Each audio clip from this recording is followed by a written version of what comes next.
When I met my stepfather, he was 30 and I was 13. I still remember that day vividly. My mother had brought him into the house with a big smile on her face. She told me that they had just gotten married and I now had a father. Did I feel excited? Yes. But there was something. Ooh, this is gonna be juicy. Like, I felt fluttered in the pit of my belly.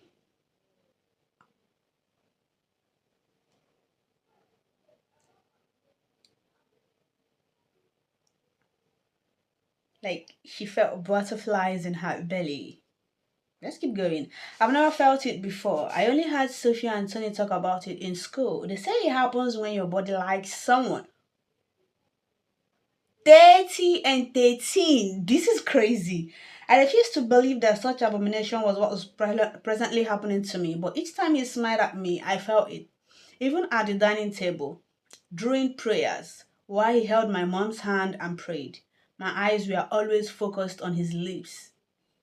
It was crazy that every single romance novel I ever read was beginning to come alive in my head, and I saw no suitable person to fantasize about other than my stepfather.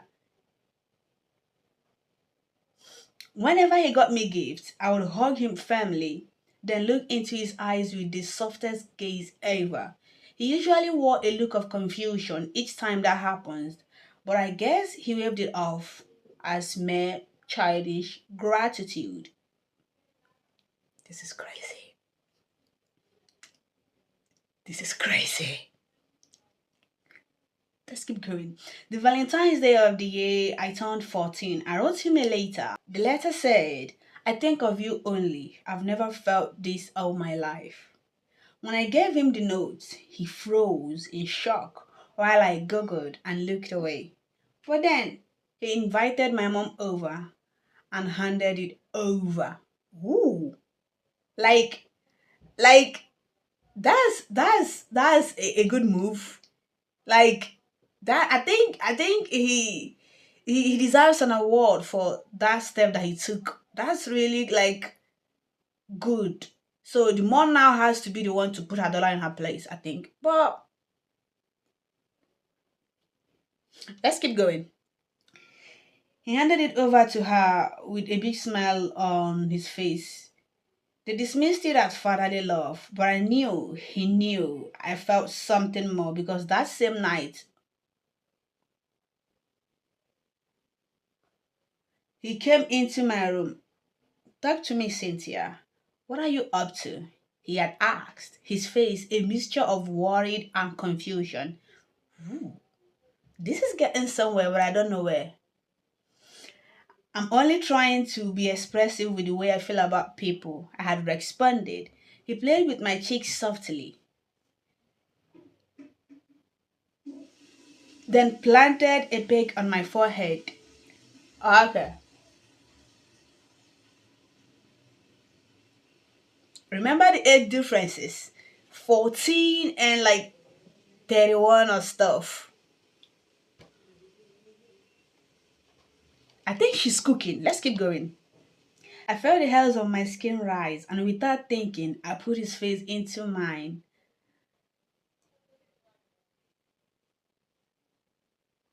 Let's keep going. I put his face into mine and gave him a quick kiss. I think she's cooking something. I think she's like making her moves. Let's keep going. That was my first kiss. The next day after that incident, he avoided me like a plague. He would be laughing aloud with my mom, but the minute I walked in, he would stand up and leave. My mom observed this and tried talking to him, but he explained that he had no issues with me. I finished high school 2 years later and got admission into the university. It was like a breath of fresh air, especially since the past 2 years was super weird between us. I read series of books that talked about university, how you would find a new love, have a new experience and all. I looked forward to all of these, especially because I didn't want to break my mom's heart. I was thankful he didn't tell her about that case, because if he had done so, it would have either ruined our bond or caused a rift. And so, that was our very little secret. I started school and it was fun, but each time I thought of the idea of love, his image was what popped up in my head. I met guys, cute ones, lively ones. Most of them desired me, went to great lengths to make me their friend. I eventually agreed to date Ben when I was 17, but he broke up with me when he saw I had used the picture of my stepfather as my wallpaper. Ooh. That's weird. I mean, if it's what me, I would also break up with you because why would you use your stepfather's picture as your wallpaper when you're dating me? Well, let's keep going. It was super crazy because bluntly, I told him that he doesn't come close to my stepfather and nothing would ever make me change the wallpaper. Huh? Like that's like the obsession is passive. Or should I say massive? Let's keep going. I was surprised at my ass boss, and I never believed that I could yell at someone in that manner just because of my stepfather. I wrote my final papers for the semester. I was told that someone was looking for me. Lo and behold, it was my stepfather. I had not seen him in almost 8 months because the last time school was on break, I didn't go home. He looked dashing with a clean shave, a perfect low cut, and a dimple on his jaw, standing out as though it called to me. At first, I didn't know how to react. Then I smiled. Then I looked away shyly. Remember, she's 17 at this point. 17. Yeah. So he only giggled softly, as though he enjoyed the little torment his presence inflicted on me. Then he opened his arms for a hug. I rushed into it like my life depended on it, like I had starved of it. It felt like home. It felt like peace. You look so grown now, he said, his eyes lingering on my chest, even if he swiftly looked away. I think he kind of like is getting there. There's this music that's. Let's keep going. I smiled. I was a woman now, a woman who knew what she wanted. What part of grown? I asked, with a flirtatious smile, but he laughed it away. He wished me a happy birthday and told me that he wanted to make it special for me since it was my 18th. He told me to pack my bags so that we would head home together since I was done with my exams. I agreed to this. Our flight back home was for the next day, and so we decided to spend the night together at a hotel. All this while, I observed he didn't mention his plans to my mom. In fact, he told her that he left me in school and would be going to get me in the morning so that we would head to the airport together. I played along with his plans. I was super excited about this. That night, I walked into the hotel room and met it filled with petals and roses, boxes of presents, and my picture frame on the bed. Then I felt a hand grab my waist and a voice whispering into my ears. He said, "Happy birthday, Cynthia. Today, I agree that you have become an adult." I shivered at the sound of his voice and hugged him passionately.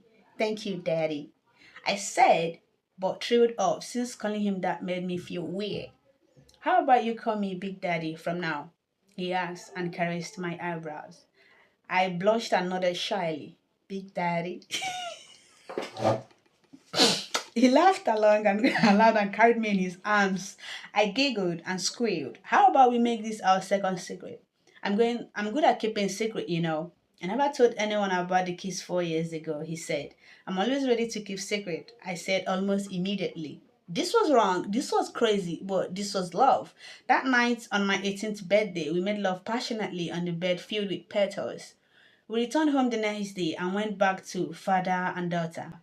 Each time my mom was away, it returned to Cynthia and her big daddy. Even when school resumed the next semester, he visited frequently. It was smooth, so smooth until my mother called me one morning and said, "I think he's cheating on me." I swear to God, I'll find out who it is and I will ruin her life. I froze. For the next few seconds, I didn't say a word. It was at this point I realized I had said something I didn't know the end. And this end looked bloody. This is crazy. Like, what the?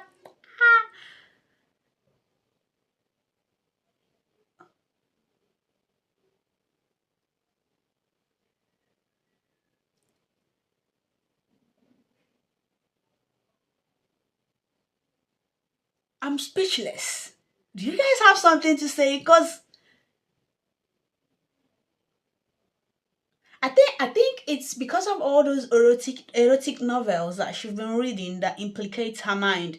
I think because she already has an image in her mind, and once you read all these erotic novels, you kind of like have this kind of mindset that you are already exposed, and at a point you would want to like experience those things that you are reading. And then if she being too young at that time and then reading those kind of novels, the things kind of like makes up her head, and then she now visualizes her stepfather as the male lead in one of those fiction novels that she normally read, and then she wanted to like act it out and then know what it's like.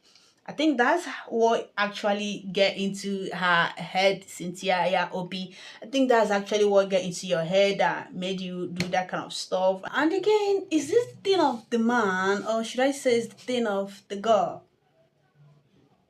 I mean, the man himself is like supposed to, you know, direct the girl on OP. I mean, on,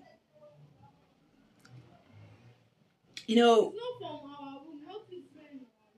I think the role he's supposed to play here is to protect her. And then during with the first case, he's kind of like supposed to tell her, this is wrong, don't do it again. I'm with your mom, and then we can't be together. And then you are 13. I mean, you are just a baby girl that I'm looking after, and then I'm your dad, and then you shouldn't be thinking of such things. Maybe look for a guy that will, give you all those kind of things that you desire and then you deserve, and then you can't have me. And then, but thinking about it, I think he waited. I think he was also into the girl. Like, he waited for like until she was 18. It's more like he's like saying that you're not ripe yet. I have to wait until you are 18, then you can be ripe, then we can then now do it. Because I think the man is the villain in this story, because he kind of like waited until she's 18 before then he now make his move, while she'd been making moves when she was 18. I mean, she was a kid then, and I might have been conflicted with all these erotic novels that she's been reading. I think she needs like a direction, someone to like direct her on what to do and then what not to do, and then this is wrong, and then this thing you're doing is bad. You should look for a guy your age, and then that kind of stuff.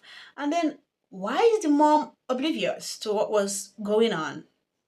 I think I blame the mom too, because I think a parent's job is like to take care of their kids. I mean, if you don't want to take care of kids, why would you have kids? I mean, during the first time that she wrote the letter, the mom dismissed it instead of like taking caution.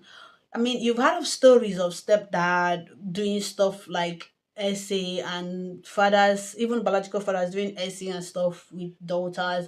And then you saw the later, you did not like take precaution or maybe like investigate. And then when your husband, which happens to be your daughter's stepdad, was acting up, you failed to like know what was going on, but you noticed that something was off between them, because when the stepdad was avoiding the daughter, like she said before, you noticed as the mother, but you didn't do nothing, which means you had a role to play, but you ignored that role that you, the mother, was supposed to play, which makes things even more easier for the two of them. I mean, the girl, her mind has already been occupied with the erotic novels that she reads, and she don't fantasizes on her stepfather because he's actually good looking. No, but the mom also kind of like opened the door, should I say the window, for them to go on, because she didn't pay much attention. She was like oblivious to what was going on. She was like, I don't know, I think like, I don't know, but what do you guys think? This is crazy.